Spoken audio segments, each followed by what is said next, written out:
नमस्कार, आईच्या किचनमध्ये स्वागत। आज दाखवत आहे ब्रेडची भजी। नेहमी कांदा भजी, बटाटा भजी, वांग भजी, पावसाळा आला की समीकरण असतं भजी करायचीच आणि केलीच जातात। आज मी ब्रेडची भजी दाखवते। त्याच्याकरता साहित्य सांगते।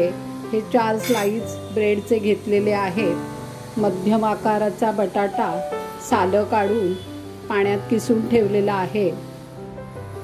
मध्यम आकाराचा कांदा, कोथिंबीर, मिरची, मीठ, ओवा, बेसन आणि तांदूळाचं पीठ हे एवढं साहित्य लागणार आहे आपल्याला ब्रेडची भजी बनवण्याकरता।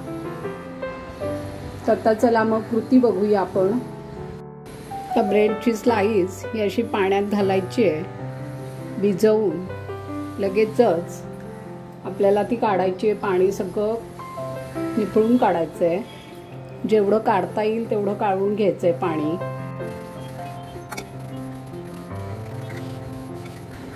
असेच मी आता हे दुसरे दोन्ही स्लाइस पण करून घेते। तर ब्रेडचे स्लाइस हे 4ही पाण्यातनं पिळून काढलेले आहेत। आता याच्यात हा किसलेला बटाटा घालतेय आणि हा उभा बारीक चिरलेला कांदा, नेहमी आपण कांदा भजी करताना करतो तसाच चिरून घेतलेला आहे। हे सगळं छान एकजीव करून घ्यायचं आपल्याला।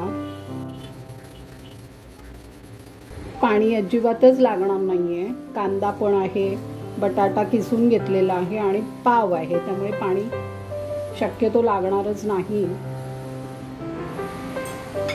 तर मीठ घालतेय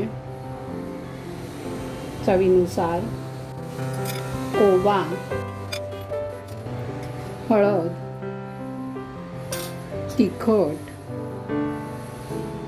तिखट आपल्या आवडीनुसार घालायचंय, कारण मी मिरच्यांचे तुकडे पण घालणार आहे। थोडंसं जिरं, मिरच्यांचे तुकडे बारीक चिरून घेतलेली आहे। एकच मिरची बारीक चिरून घेतली आहे। कोथिंबीर, हे बेसन 1 वाटी घेतलेलं आहे। आधी सगळं घालणार नाहीये, तर एकदा परत कालवून घ्यायचंय। छान मसाले सगळे छान लागतील म्हणजे याला। तर बेसन घालतेय, 1 वाटी घेतलंय बेसन।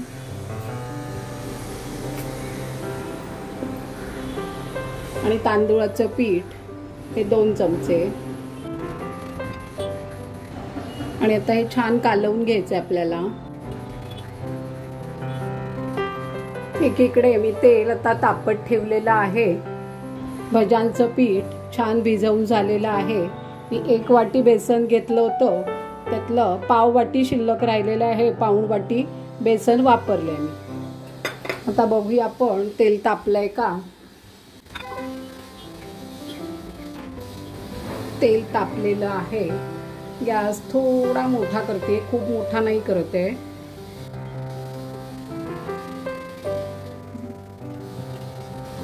आता अशी मी तळून घेते छान। भजी छान झालेली आहे। आता अशी पलटवून घेते, दुसऱ्या बाजूनी पण छान तळून घ्यायची आहे। ब्रेडची भजी तयार झालेली आहे। आस्वाद घ्या, लाईक करा, शेअर करा आणि बेल आयकॉन करा।